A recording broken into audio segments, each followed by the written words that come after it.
Dear students, in our last lecture, we discussed how to calculate compound value using compound table. Hope you all understand. Now today, we learn how to calculate present value using present value table. Here, I hope you remember all the technique of calculating compound value. Now, we are going to calculate present value. We have seen that value of an amount x received in future will be less than if the same amount is received today. It means rupees 1000 deposit and take back rupees 1100 after 1 year. Stated in another way, we means that rupees 1000 is the present value of rupees 1100 to be received a year. Means अगर आप लोग 1100 rupees after 1 year receive कर रहे हैं, आज की date में उस 1100 की वैल्यू क्या है? Just only rupees 1000. तो 1000 means it is a present value and 1100 is the future value. Hence, you can say present value concept is exactly opposite of compounding technique concept. In compounding value, we calculate future value of the money, while in present value, we estimate present worth of the future payment or installment adjusted for time value of money. Clear, students? Now, here are the numericals. As you see here, present value of cash flow, future cash flow at a given rate of interest we can calculate with the formula of this. Present value, here you see the P value. P is a present value. C denotes your future value, or you can say compounded value divided by 1 plus interest raised to power n. Clear, students? Now, suppose we take the example, this present value of rupees 1100 received after 1 year at 10% discount rate. देखिए students, यहाँ हम क्या कर रहे हैं? हम future value से आज की डेट में प्रेजेंट वैल्यू में हमारी क्या वैल्यू है उस अमाउंट की, वो कैलकुलेट कर रहे हैं. तो it means we are using a discount rate और discounting technique. Now this formula is similar as we used in a compounded value. The only difference is वहाँ हम लोग क्या कर रहे थे? कंपाउंड वैल्यू कैलकुलेट कर रहे थे प्रेजेंट वैल्यू की हेल्प से. यहाँ हम कंपाउंड वैल्यू की हेल्प से जो है प्रेजेंट वैल्यू को कैलकुलेट कर रहे हैं. इट मीन्स हमारे पास क्या गिवन होगा? फ्यूचर वैल्यू, कि कितना अमाउंट हम फ्यूचर में रिसीव करने वाले हैं और आज की डेट में उसकी वर्थ क्या है, उस अमाउंट की क्या वर्थ है, उस मनी की क्या वर्थ है, वो हम कैलकुलेट कर रहे हैं. Clear? Now 1100 future value divided by 1 plus percentage interest. ठीक है, जो हमने डिस्काउंट रेट यूज किया था, that means that percentage you are using here. And you see the present value is 1000. It means 2020 में आपकी जो वैल्यू 1000 है उसकी वर्थ 2021 में कितनी होगी? 1100 होगी. Now we calculate the same thing with the help of present value table. Again जैसे हमने अपनी फ्यूचर वैल्यू टेबल देखी थी, उसी तरीके से आपकी प्रेजेंट वैल्यू टेबल्स को भी हम देखते हैं. At the end of this lecture I will show you the practically the table, how we can see the table and what type of table are there. देखिए यहाँ पर प्रेजेंट वैल्यू है, compounded value means future value, and discounting factor. Discounting factor means कि 1 रुपी की value after 1 year 10% के according कितनी होगी? Only 0.909. आपको सिंपल इसे मल्टीप्लाई करना है, क्योंकि 1 रुपी की वैल्यू आपको दे रखी है. 1100 की क्या वैल्यू होगी? Just multiply it and you will find 1000. Clear students? Now here is the numerical.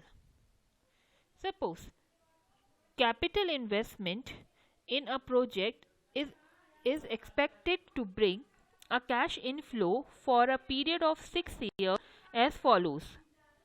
Here it means capital investment जो आपने किया है प्रोजेक्ट में, किसी भी प्रोजेक्ट में आप फ्यूचर जो है इनफ्लोज को प्रोजेक्ट करते हैं कि कितना हमें अर्निंग होगी. तो फर्स्ट ईयर में हमें 1000, सेकेंड ईयर में हमें 1500, थर्ड ईयर में वी गेट 2000, फोर्थ ईयर में we get 3000, fifth year we get 2500 and in sixth year we get 2000 rupees. Clear? And at present the rate of return, you can say, or discounting rate is 10% per annum. Now how you will calculate this? You calculate this with the help of the same technique. You will use year in a first column, cash flow in the second column and discounting factor. Means in table में आप देखेंगे कि 10% में, क्योंकि 10% is your required rate of return, जितना return आपको चाहिए, या आप कह सकते हो डिस्काउंटिंग हम कितने परसेंट से कर रहे हैं. ठीक है, तो इस परसेंटेज से आप लोग जो है फर्स्ट ईयर में 1 रुपये की वैल्यू क्या है, सेकेंड ईयर में 1 रुपये की वैल्यू क्या होगी, थर्ड ईयर में क्या होगी, आपने वो वैल्यू कैलकुलेट करी with the help of table and then multiply it, and इसका जो सम अप आपका आएगा that is 8379.5. It means the present value of this cash inflow is 8379.5 rupees. Clear? Now we are going to calculate another question, that is Shri Ram Prasad will be receiving an annuity of rupees 5000 at the end of each year. अब हमने यहाँ पर क्या calculate किया है? We are going to calculate the value in the form of annuity. Annuity means the same amount आपको जो है हर साल या तो सेम अमाउंट रिसीव हो रहा है या आप सेम अमाउंट पे कर रहे हो. तो यहाँ आप क्या कर रहे हैं, आपको रिसीव हो रहा है सेम अमाउंट दैट इज 5000 हर साल for next 6 year, and rate of return क्या है आपका 10% है. Find out the present value of this annuity. अब नाउ द प्रेजेंट वैल्यू कैसे आप कैलकुलेट करेंगे? The same formula we have, या तो आप कैश इनफ्लोज जो है पर ईयर आप यूज करिए 5000 and then calculate it with the help of present value factor table of ₹1. And another way is of calculating is this, to use the annuity table of present value. हमारे पास जिस तरीके से compound की annuity table थी उसी तरीके से we have annuity table of present value also. Clear? तो यहाँ पर भी आप जो है अपनी प्रेजेंट वैल्यू फैक्टर्स के बेसिस में कर सकते हैं. एन्युटी टेबल आप लेंगे, अगेन हियर आप 10% में 6 ईयर की वैल्यूज देखेंगे and you will get the same amount. Clear? Now here the question arise, ये डिस्काउंट रेट या कंपाउंड रेट सब क्या होते हैं? क्लियर? देखिए, डिस्काउंट रेट का मतलब होता है the required rate of return. हमने अगर या हमारा वो रिटर्न जो हम सेक्रीफाई कर रहे हैं, अगर मैंने आज 1000 रुपीज़ कंज्यूम कर लिए तो मैंने क्या सेक्रीफाई किया? अगर मैंने सपोज बैंक में रखा होता, वो पैसा बैंक में इन्वेस्ट किया होता, तो मुझे इंटरेस्ट मिलता 4%. तो इट मीन्स आई सेक्रीफाई माई 4%. तो मैं जो है उम्मीद करूंगी अगर मैं 1000 रुपीज़ आज कंज्यूम नहीं कर रही हूँ, I am investing it anywhere, तो मुझे एटलीस्ट 4% तो मिलना चाहिए. तो 4% is my required rate of return, और मैं जो भी फ्यूचर वैल्यू होगी, जो फ्यूचर इनकम होगी मेरी, मैं उसे 4% से कम करके या डिस्काउंट करके ही इवेल्युएट करूंगी. तो इस तरीके से आप लोग अपने डिस्काउंट फैक्टर्स को इवेल्युएट करते हैं, जिसमें आप inflation rate, risk factor, you include all these things.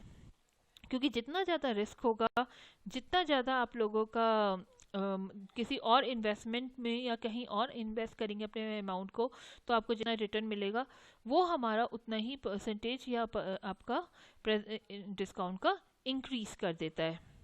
Clear students? Now see the table. Table देखिए आप, इस तरीके से आपकी होती है table. This will provided you in the exam also. यहाँ डॉलर लिखा है, ठीक है, $1 की वैल्यू दे रखी है. अगर हम रुपी की बात करेंगे तो यहाँ पर क्या हो जाएगा, ₹1 की value. Fine. This is the future value of interest factor of ordinary annuity. Fine.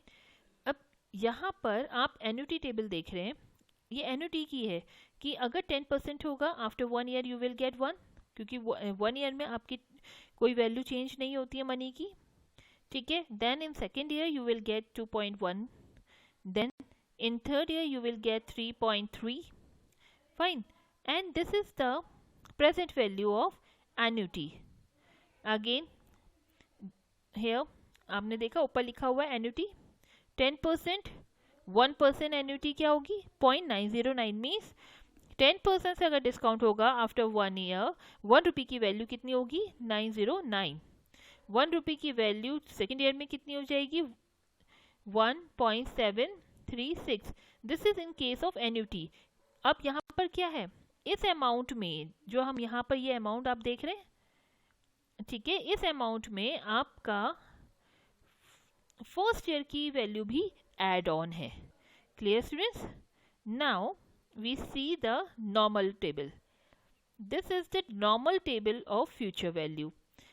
ठीक है, नॉर्मल टेबल मीन्स 1 रुपी की वैल्यू है, यहाँ हम एन्युटी की वैल्यू कैलकुलेट नहीं कर रहे हैं। आप देख रहे होंगे ऊपर कहीं एन्युटी नहीं लिखा है।